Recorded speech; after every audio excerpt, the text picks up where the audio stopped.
Supreme court ने ED की शक्तियों को रखा बरकरार। क्या विवाहित अपराधियों को परिवार शुरू करने का अधिकार है या नहीं? सुप्रीम कोर्ट करेगी इस पे विचार। और एक शादीशुदा औरत अपने बच्चे को अपने दूसरे पति का नाम दे सकती है।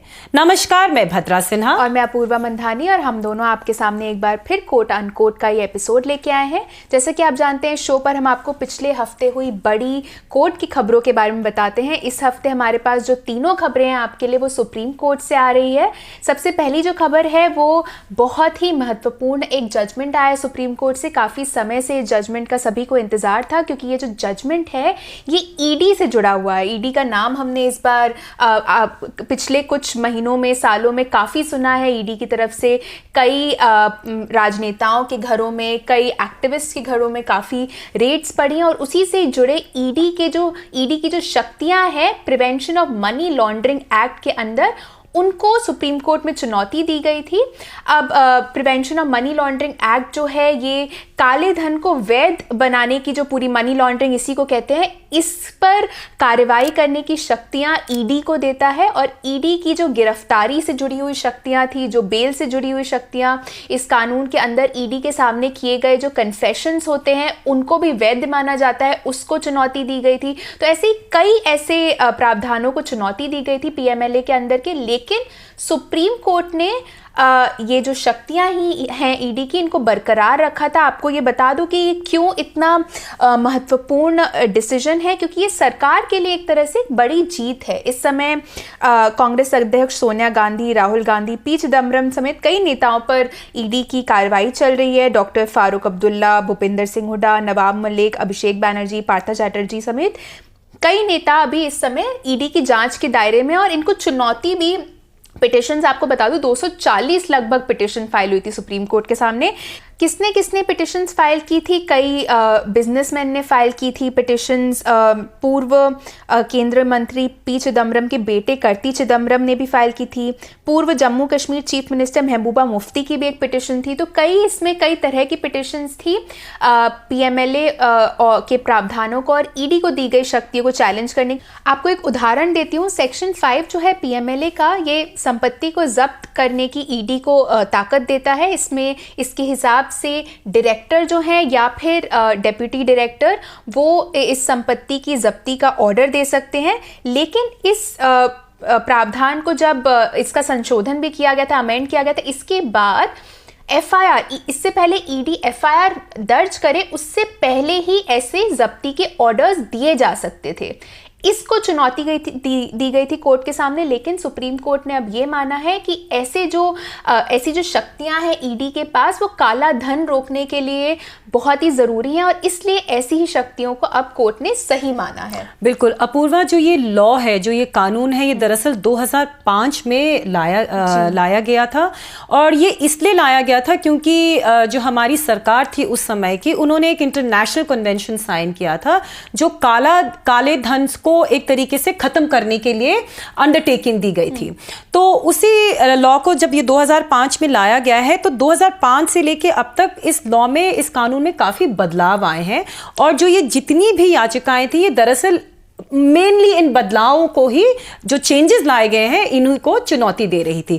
अब जैसे कि अपूर्वा ने बताया, इसमें जो एक सेक्शन की उन्होंने बात करी सर्च और सीजर की, इसी तरीके से इसमें और बाकी प्रावधान हैं जो बहुत ही कठोर माने जाते हैं। जैसे इसमें एक बेल का प्रावधान है।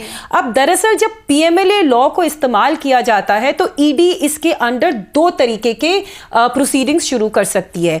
एक जहां पे वो प्रॉपर्टीज, यानी कि जो प्रोसीड्स ऑफ क्राइम होते हैं, यदि कोई जुर्म किया जाता है, उसकी जो प्रोसीड्स होते हैं उनको जब्त कर सकती है। और साथ ही में एक तरीके से क्रिमिनल प्रोसिक्यूशन भी उस व्यक्ति के खिलाफ शुरू कर सकती है। अब जो क्राइम होता है, वो क्राइम किस तरह का क्राइम होता है? वो हो सकता है करप्शन, वो हो सकता है ड्रग्स में डील करना, कुछ आईपीसी के भी क्राइम्स हो सकते हैं। और समय के साथ साथ जो पीएमएलए में जो शेड्यूल ऑफेंस है, उसको एक तरीके से बढ़ा दिया गया है, और अलग अलग क्राइम्स को जो है माना जाता है जब पीएमएलए की प्रोसीडिंग्स शुरू की जाती है।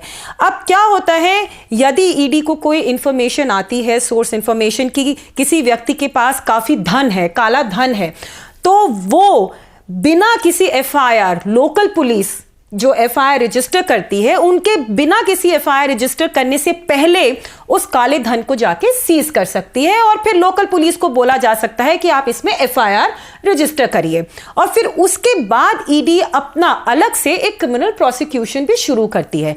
तो एक तरीके से उस व्यक्ति के खिलाफ 2 पैरेलल प्रोसीडिंग्स चलती हैं, जो एक लोकल पुलिस कर सकती है, जो ईडी अलग से कर सकती है। अब जो ईडी की प्रोसीडिंग्स होती हैं वो बहुत कठोर मानी जाती हैं।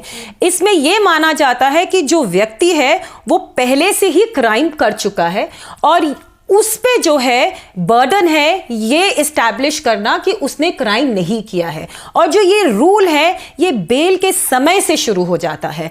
तो जब बेल यदि कोई व्यक्ति पीएमएलए के अंडर लगाता है तो उसको पहले कोर्ट को ये समझाना होता है या ये दिखाना होता है कि उन्होंने ये क्राइम नहीं किया है और जो उनके पास ये संपत्ति आई है वो उस क्राइम की वजह से नहीं आई है। और यदि कोर्ट संतुष्ट हो जाती है उसके इस एक्सप्लेनेशन से तो कोर्ट उन्हें बेल दे सकती है।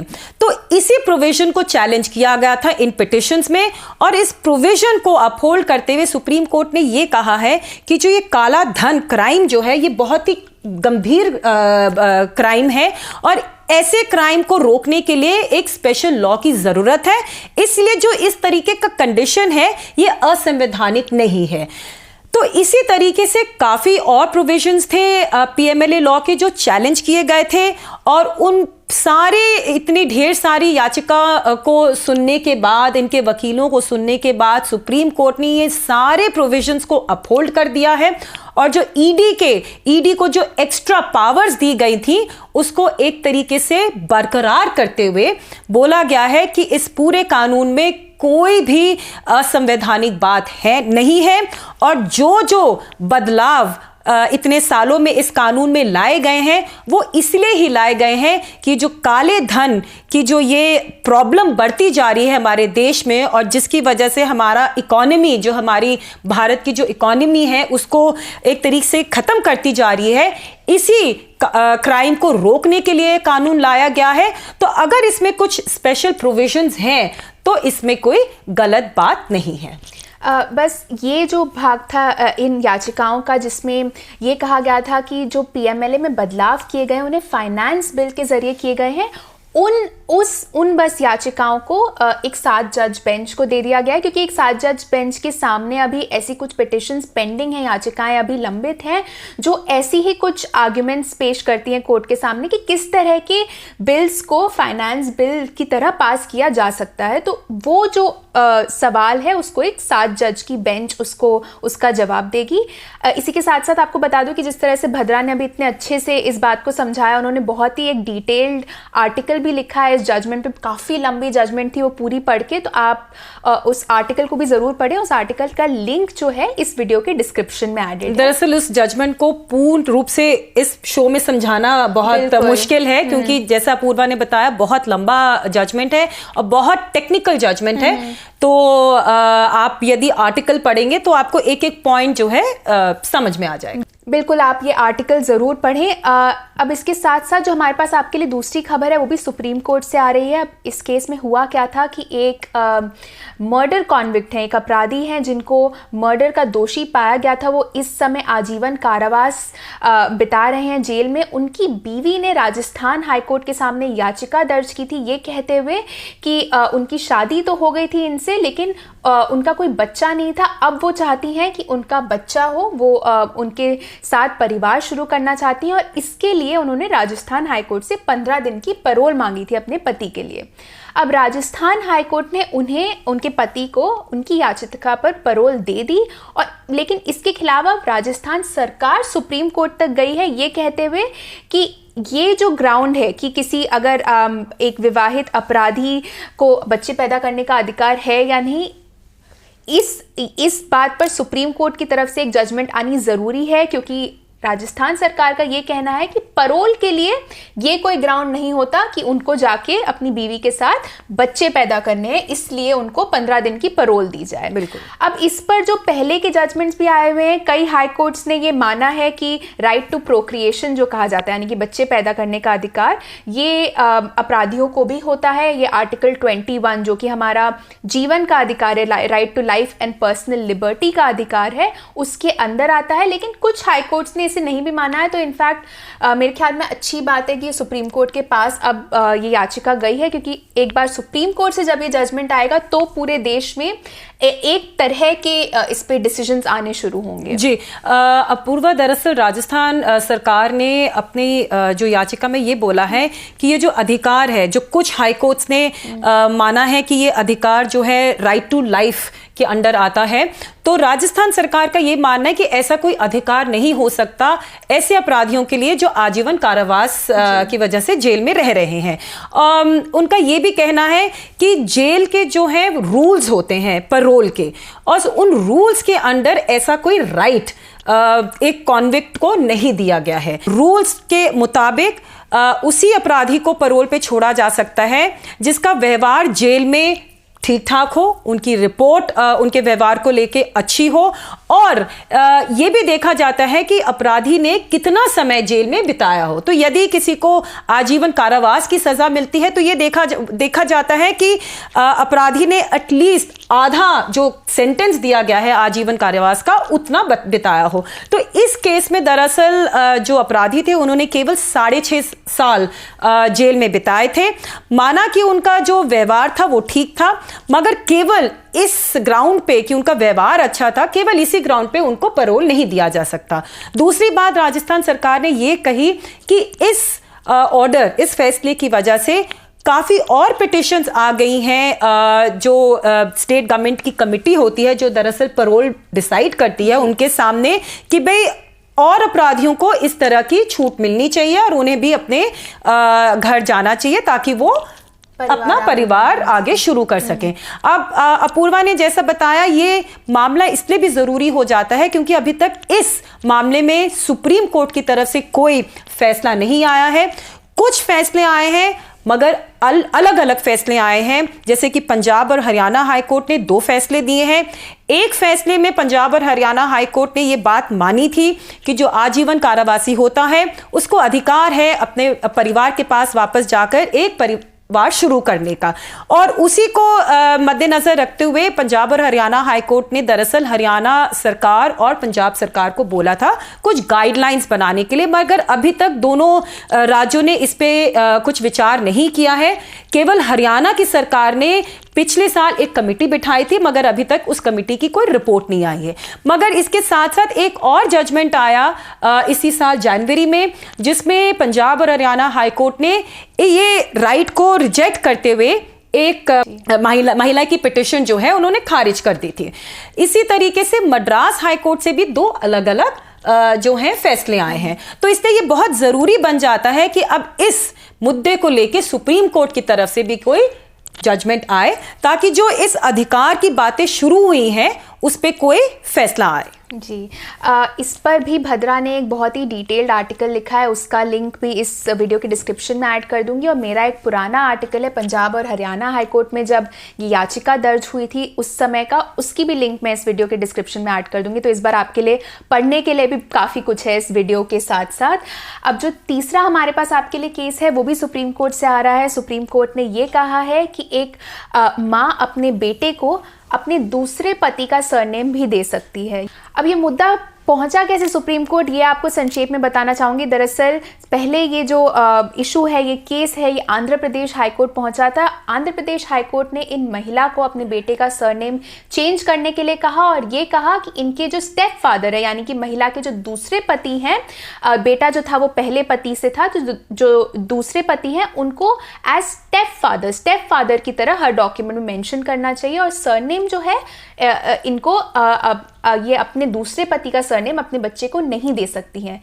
लेकिन इस जजमेंट में सुप्रीम कोर्ट ने इस आंध्र प्रदेश हाई कोर्ट के जजमेंट को, इस फैसले को खारिज करते हुए ये कहा कि एक महिला को अधिकार है कि वो अपने बेटे को जो सरनेम चाहे वो दे, और अगर वो अपने दूसरे पति का सरनेम अपने बेटे को देना चाहती हैं तो वो बिल्कुल ऐसा कर सकती हैं। जी, ये जो पूरा फैसला है अपूर्वा, ये एक महिला की संवैधानिक अधिकारों को लेके है, क्योंकि कोर्ट का ये मानना है कि जो माँ होती है उसके उतने ही राइट्स होते हैं जितने एक पिता के होते हैं। इस केस में एक और खास बात ये हुई थी कि जो महिला है, जो स्टेप फादर थे, उन्होंने दरअसल बच्चे को अडॉप्ट किया था ताकि वो उनको अपना सरनेम दे सके। तो इस को भी खारिज करते हुए आंध्र प्रदेश हाईकोर्ट ने ये बोला था कि जो बच्चे का एक्चुअल पिता था, केवल उसी का सरनेम सारे ऑफिशियल डॉक्यूमेंट्स में रखा जाएगा। अब सुप्रीम कोर्ट ने ये बोला है कि ये महिला का अधिकार है ये चूज करना कि वो अपने बच्चे को कौन सा सरनेम देना चाहती हैं, और अगर वो अपने बच्चे को अडॉप्शन में भी दे दें और अगर वो बच्चे की भलाई के लिए हो तो भी उनको यह अधिकार है कि वो अपने बच्चे को अडॉप्शन में दे दे। तो आंध्र प्रदेश के हाई कोर्ट के इस फैसले को, जो ये 2 पॉइंट्स थे, इन दोनों पॉइंट्स को खारिज करते हुए सुप्रीम कोर्ट ने अपना फैसला दिया है। इसके साथ साथ महिला के अधिकार, अपने बच्चों के ऊपर के जो अधिकारों की जो बात हो रही है, उस पे एक लगभग ये तो नहीं बोलूंगी कि सेम फैसला था, मगर मिलता जुलता एक और फैसला पिछले हफ्ते आया था केरला हाई कोर्ट से, जहां पे हाई कोर्ट ने एक आदमी की उस याचिका को एक्सेप्ट कर लिया जिसमें वो ये मांग कर रहे थे कि उनके सारे ऑफिशियल डॉक्यूमेंट्स में केवल उनकी मां का सरनेम हो। दरअसल ये याचिका इसलिए हाई कोर्ट पहुंची क्योंकि जो इस व्यक्ति की जो मां थी, उनकी शादी नहीं हुई थी और वो माइनर थी जब उन्होंने इनको जन्म दिया था, और मां को ये नहीं मालूम था कि उस बच्चे का पिता कौन है। तो इसने अलग अलग डॉक्यूमेंट्स में, जैसे पासपोर्ट हो गया या बर्थ सर्टिफिकेट हो गया या स्कूल सर्टिफिकेट हो गया, इनमें सब में अलग अलग सरनेम दिया गया था। अब इन जो ये बच्चा था ये अब मेजर हो गए हैं, तो इन्होंने फिर पिटिशन लगाई केरला हाई कोर्ट में ये मांगते हुए कि भाई वो चाहेंगे कि वो अपनी मां का जो सरनेम है उसको कंटिन्यू रखे। तो इस पे केरला हाई कोर्ट ने बहुत ही संवेदनशीलता, जिसे कहते हैं संवेदनशीलता से ये पूरा मैटर जो है उसको सुना।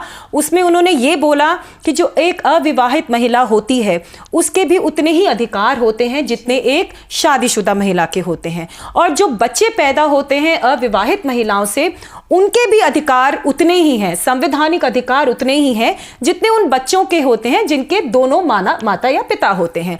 और उन्होंने इतना तक बोला कि हम ये नहीं चाहेंगे कि हमारी सोसाइटी और हमारी समाज में कर्ण जैसे बच्चे हों जो पूरी जिंदगी अपने को कोसते रहें क्योंकि उन्हें ये नहीं पता कि उनका पिता कौन है। और हाईकोर्ट ने इतना तक बोला कि वो ये चाहेंगे कि यदि कर्ण जैसे बच्चे हों तो वो गर्व से जो है अपनी जिंदगी जी सके, क्योंकि संविधान हमारा हर किसी को, हर सिटीजन जो है हमारे देश का जो सिटीजन है, हर सिटीजन को उतना ही अधिकार देता है। तो ये जो दोनों फैसले जो लगभग एक हफ्ते में आए, ये जो महिलाओं की अधिकार को लेके जिस तरह की ऑब्जर्वेशंस दिए गए हैं, ये बहुत ही, जिसे कहते हैं एक तरीके से वेलकम ऑब्जर्वेशंस हैं, अविवाहित महिलाओं के लिए भी और उस महिला के लिए जो किसी भी कारण की वजह से दूसरी शादी करती हैं और अपने बच्चे को किसी और आदमी या किसी और व्यक्ति का सरनेम देना चाहती हैं।